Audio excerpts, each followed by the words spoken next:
I messed up tonight. I lost another fight. I still mess up, but I'll just start again. I keep falling down. I keep on hitting the ground. I always get enough. See what's next. Birds don't just fly. They fall down and get up. Nobody learns without getting it wrong. I won't give up, no, I won't give in till I reach the end and then I'll start again. No, I won't leave. I wanna try everything. I wanna try even though I could fail. Happy New Year, everybody! Welcome back to Zootopia Minute, the minute-by-minute podcast where we look at each individual minute of the 2016 film, Zootopia, and we analyze it. 2016. That movie came out last year. It's been so long. Well, I hope everyone had a wonderful New Year. I know I did. My name is Simul, and I am here with my co-host. Choco, how are you doing? I am doing quite well. How was your New Year's? It was a great new year, so I guess to our followers and listeners, welcome to 2017. It's a brand new year, a brand new start, and brand new year for memes, I guess. So New Year for memes. Yeah, exactly. So what did you do, actually? Because I said I had a great new year, but then I realized I actually didn't do much. I just I think I sat around watching Man in the High Castle. That sounds great, though. Yeah, but I had no cable or no connections to live stream, so I couldn't see any live fireworks shows, but the neighbors were just blasting fireworks on the street very noisily. There you go. I generally hate New Year's. It is the worst holiday ever. And Okay. Well, and studies have shown this, it's one of the most hated holidays, and it's because people get their expectations up. Those expectations aren't met. People get really pensive about the previous year.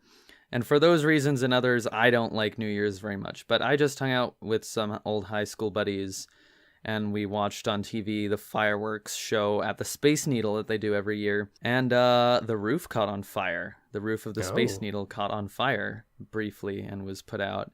I don't think there was any lasting damage, and I didn't see it happen at the time, but then later I saw things on Facebook saying, oh yeah, look, here's a video. If you zoom in real close, you can see the Space Needle is in fact on fire. So that's a great way to start the new year, I think, with a flaming, cherished landmark.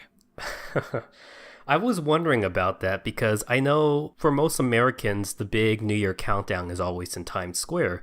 But then every region should have their own special, I guess, countdown. Yeah, and if you have your own time zone, you need your own special countdown thing. For the West Coast, it's the Space Needle. I was wondering because I've always been home every single New Year's, and I guess including this year, I've never been outside to a public event. But I think when I was growing up, ours would be San Francisco, so all they did was just, I think, fireworks, around the Golden Gate Bridge. But I was thinking, now that I'm in Texas, what is the Texas one? I don't know if Texas has one because I couldn't find any online. They set Big Tex on fire and just watch it burn. That sounds horrible. So yours makes sense. That's a Space Needle. But yeah, I don't know if Texas actually has any. I know there was a furry meetup. Like, I think my roommate went to some type and of furry all of meetup Texas observes the furry meetup as the definitive New Year's celebration. Well, they got some hotel room and just got drunk, and I'm sure they do what furries do. But yeah, I don't really know too much what happened. All I know is everyone was like waiting with anxiety. Okay, what's the last celebrity who would pass away? Who's going to be the last celebrity to cap off this year of 2016? I think it was the priest from MASH. That was the last big one. Yeah. Oh. Well, it was so weird when Carrie Fisher died and then her mom died the next day. Yeah, so we should actually say that, rest in peace, Carrie Fisher and her mother Debbie, because now that I guess Star Wars is under Disney fold, because Carrie Fisher kind of had one last screen appearance, spoiler warning, in Rogue One, and it just seems like it was odd because when Rogue One happened, people were kind of critical with resurrecting Peter Cushing as a CGI character. Yeah. And the other CGI character was a young Carrie Fisher, and then she passed away. And then the entire question of ethics, whether you should resurrect actors and actresses for movies after they're deceased, became an issue. But I guess that's her last role, technically, her last credited film role. It'll be like Futurama, and we'll just have all these celebrities' heads in jars so they can show up whenever we need them to. But yeah, so it's a little sad. So we will, I guess our hearts go out to the families of those who passed away. Indeed. This year. But this is, I think, the second or third year this trend has really started with a bunch of celebrities passing, because it's getting to the age where the celebrities, the actors, the musicians, the scientists, all the big name people who were popular in the 30s, 40s, and 50s, and even 60s and 70s, these people's, it's their time to naturally pass away. That's roughly corresponds to life expectancy of average humans. And we're going to start seeing more and more, and especially as culture has become more and more popular and we start knowing more and more celebrities, it's just going to kind of start snowballing. So because that's the thing. It's not as if more people really died in 2016. It's just the names that we pay attention to. We had a bit of a spike in those. And then once it started happening a little bit, we got, big confirmation bias to kick in where people were looking for celebrities that had died. So and people who think names 2016 too. was cursed, don't hold your breath, because 2017 is going to just continue the trend. So don't worry about that. I guess before we continue, we get right into the minute. One special news, since this is the Zootopia podcast, one good news that came out is that the Zootopia movie has been named the Critics' Choice Award for Best Animated Film of 2016. Yay. So big surprise, and I guess coincidentally, BoJack Horseman was named the Best Animated Television Show by Critics' Choice. So two quote-unquote anthro-furry movies have dominated as Best Animated Television Show and Best Animated They're taking movie. over. They're multiplying. But it's spreading, and soon the transformation will be complete, and there will be no non-furry media left. Oh my god! But congrats to the folks who worked on Zootopia and BoJack Horseman as well. It's a well-deserved honor. Indeed. Well, with that out of the way, how about we jump right on into the minute? Would you like to give a summary of what's happened? This is our 14th minute. Sure. So in our last minute, we had Judy saying that it might be a little something if Clawhauser called her cute.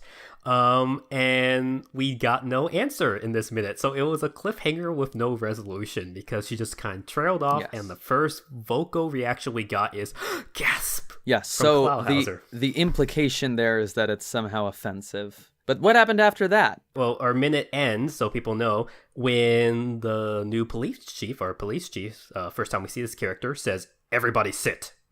Yeah, so she walked into the bullpen area, and she's surrounded by all these other huge animal cops there. She says hi to a few of them, and then the chief comes in, tells them all to sit. So that is minute 14. So, actually, let me ask you first, since this is really where we get our first major interaction with your favorite character, Clawhauser. Yes. Anything you'd like to say about the character or his first scene? He's adorable, and I think the clear joke being made here is that he's a cheetah. Cheetahs, of course, always being portrayed as the animals that are very fast. They're the fastest land animal known, cheetahs are. But here we have an example of a cheetah who, is not super athletic looking. He's a bit tubby. He's a bit more heavy set than you might expect a cheetah to be. And in fact, after he becomes aware of the faux pas he made in calling Judy cute, he says, "Oh man, that's ridiculous. Me, Clawhauser, everyone just says I'm the stereotypical donut-loving cop. I'm stereotyping you." It's so ironic. And immediately after that, Judy notices something interesting about Clawhauser. He's got a little bit of something stuck in his neck. He's got a Krispy Kreme donut. I hope it's Krispy Kreme. Krispy Kreme is like the best. This episode's Zootopia Minute has been brought to you by Krispy Kreme. No, it hasn't. I wish. That's not a real sponsorship. I wish. I didn't know this, but there's a Krispy Kreme near my house that's open 24/7. Oh, nice. And now that I know this, that's just a dangerous piece of information. Does it have the hot donuts coming out every... The sign?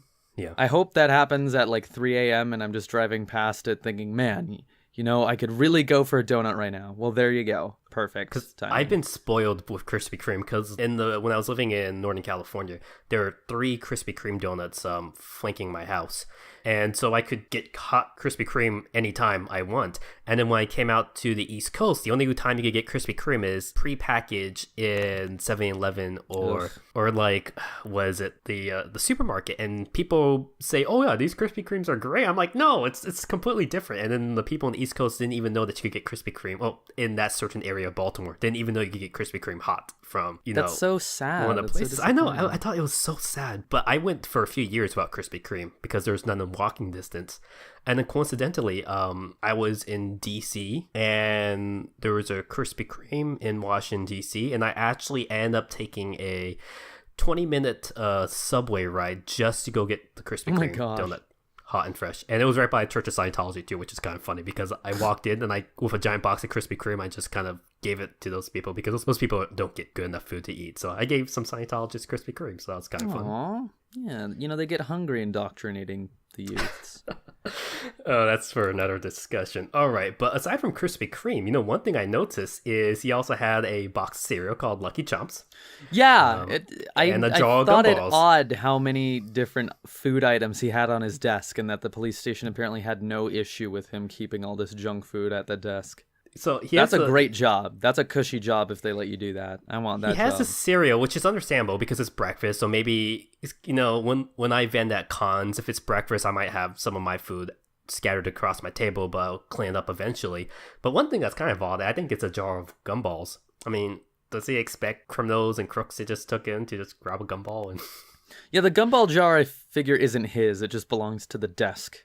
Like a bowl of lollipops in a bank or something. But in a police station, I think that's the last Sure. place you want gumballs. For all the little kids that come in, oh, your mom's here on a DUI. Here, take this. This'll cheer you up. Aside from the gumball, the other thing I noticed on the desk was a snow globe with a gazelle in there. So a little gazelle figurine in a snow globe. Oh, man. Yes, the Shakira snow globe. I wish I had a Shakira snow globe. Not Gazelle, just Shakira herself. I don't know anything about her. Does she sing, was it the romance song or Katy Perry's song, California Girls? I don't know what she does. It's actually just hip-shaped flakes that go around in there. You see him kind of doing the stereotype where he has a donut in his neck. They've read it off as a joke, but I have been in situations where I've known husky people who have had food trapped in their fat folds at times. And it's I not didn't think that was a pleasant. real thing. Okay. Do you want to hear a story about my time in military academy? I do, of course. Okay, so freshman year at my military school, I was in Alpha Company. Alpha Company is the brand new dorms, so we were actually considered a rowdy company. And it's funny, they put the rowdy company in the brand new dorms, dorm that's just 1 year old. We had a new cadet in my year.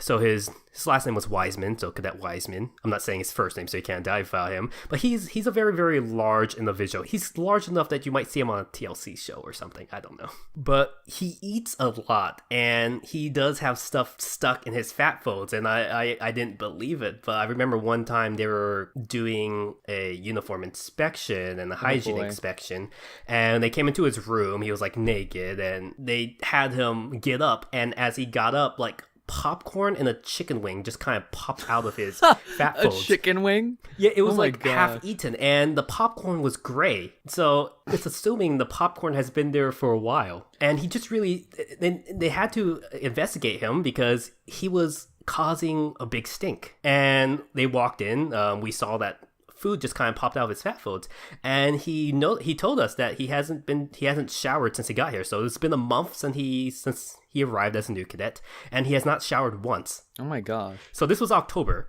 and so what happened was one day, half of Alpha Company got really annoyed with dealing with his stench, and they grabbed him and just shoved him into the showers. They shoved him into the showers, they turned on the shower, and they just started emptying bottles of soap and shampoo over the sides and just started tossing up bars of soap. And since this was after Halloween, they had a lot of Halloween themed soap. So they were just tossing like bars and bars of soap, hoping that God. if they fell on him, it will wash him. Well, after the entire thing cleared up, I went into the shower, and one of the bars of soap was shaped like a Halloween candy. And I noticed there was a big bite mark in that bar of soap, so I guess he must have thought that was food. Yeah, but he didn't last. Within a few months, he was eventually kicked out. But No kidding. after seeing that experience, I think, this is not a joke. There's actually people who get messy enough that they actually do have food stuck in their throats of fat. So seeing Clawhauser, for me, it wasn't funny. It was like, oh, bad memories. Well, it makes you think that guy had to have gone through the same boot camp kind of thing that Judy went through. And we had already been saying, like, this is a challenge for Judy just because she's so small. That guy somehow got through it. Clawhauser got through it. All right. Well, I guess. So Clawhauser, do you think he actually got chubbier after... he did his training. Maybe he got in when he was in top. Yeah, well, that's the thing, right? Is he at the desk job because he's fat, or is he fat because he's at the desk job? Let's use the politically correct term, husky or big boned. He's not a husky, though. He's a cheetah. Okay. He's a big boned. Yeah, so I don't know. He's obviously a good character, but he was actually, like I said, if you look at the concept book and some of the early animatics, he was made as kind of Nick Wilde's partner in the early versions of the movie. Really? I did not know that. Okay. So if you look at a lot of the old scripts, I guess we might actually let us know below if you do want us to do special episodes, because I think there's a lot of deleted scenes and a lot of deleted animatics that have come out with the Zootopia DVD and special features. And if you want us to cover and talk about some of those, that might be fun. So if you guys want us to do some special episodes kind of off the record, let us know. But in one of the animatics, you could see that Nick Wilde, so he's living in a dystopian world. So this version of Zootopia is dystopian, where predators are treated like second-class citizens. They have collars, shock collars around them. Clawhauser and Nick are partners in trying to create a type of amusement park that specifically caters to predator needs. And in these early versions, he's actually drawn as like a big cat, kind of like something you'll see out of a Miyazaki movie. And then eventually later it was turned into a spy movie, and you see he was still a cat, but he was like a bartender. And then eventually they turned him into the cheetah, and then the cheetah eventually turned into a cop. But in the early versions of the script, he was a big cat, and he was Nick's partner, I guess taking the place of Finnick in this movie. Interesting. So we might have had a different dynamic. So we'll see. But yeah, what else have you noticed about Clawhauser and his desk? About his desk specifically? What do you mean? Was there something else you saw on his desk that you thought was interesting? Now you're making me rack my memory. Was there something I should have noticed? I noticed the microphone was kind of weird. He had a big 70s style microphone. Well, he probably has to make PA announcements and stuff. Yeah. And I bet they make it look like that to make it obvious that it is a microphone, Yeah.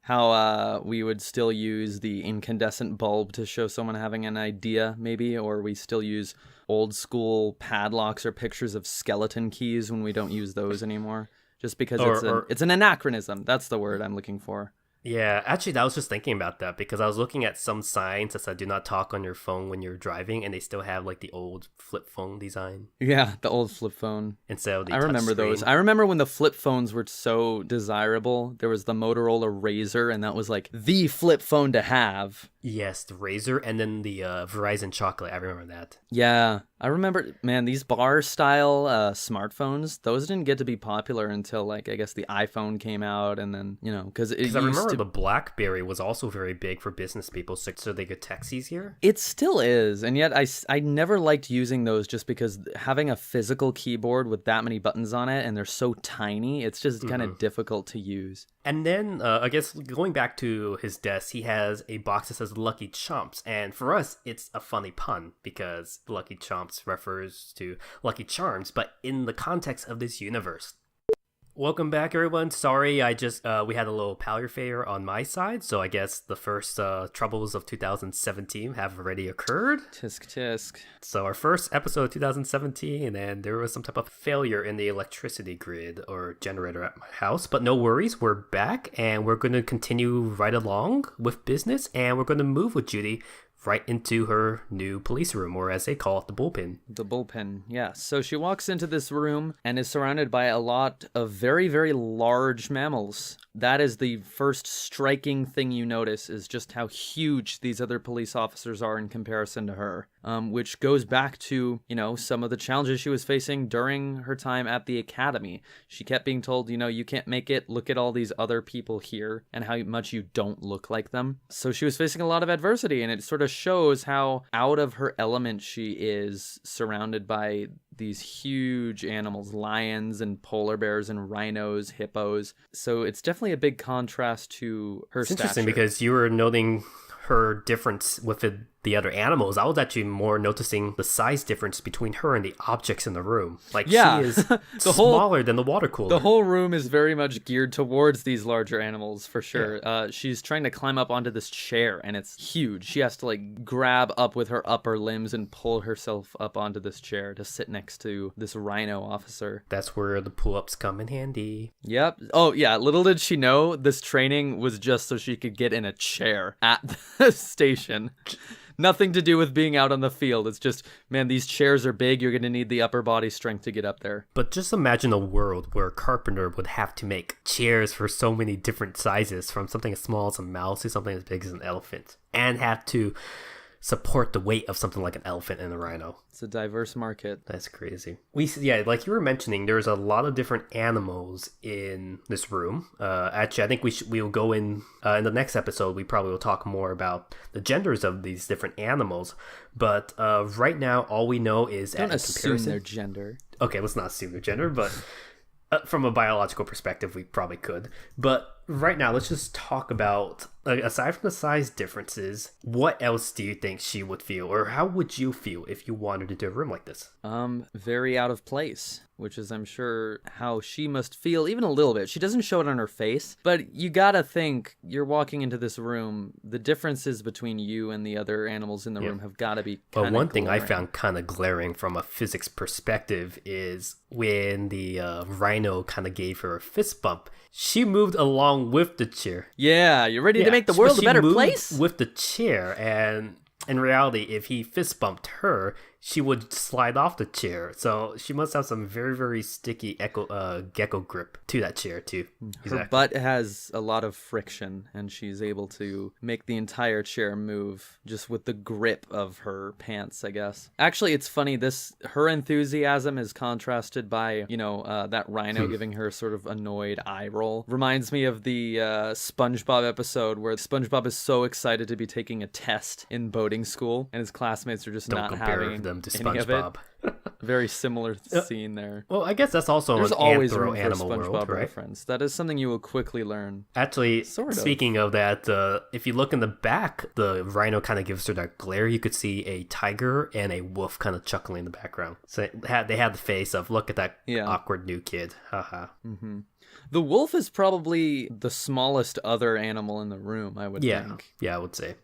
And she's also lucky that no one else claimed that chair, because you assume that these are people or animals who are used to this specific meeting room, that maybe they might have assigned seats or something. She just randomly took a seat in the first row, like, bright-eyed, bushy-tailed kid in first day of class.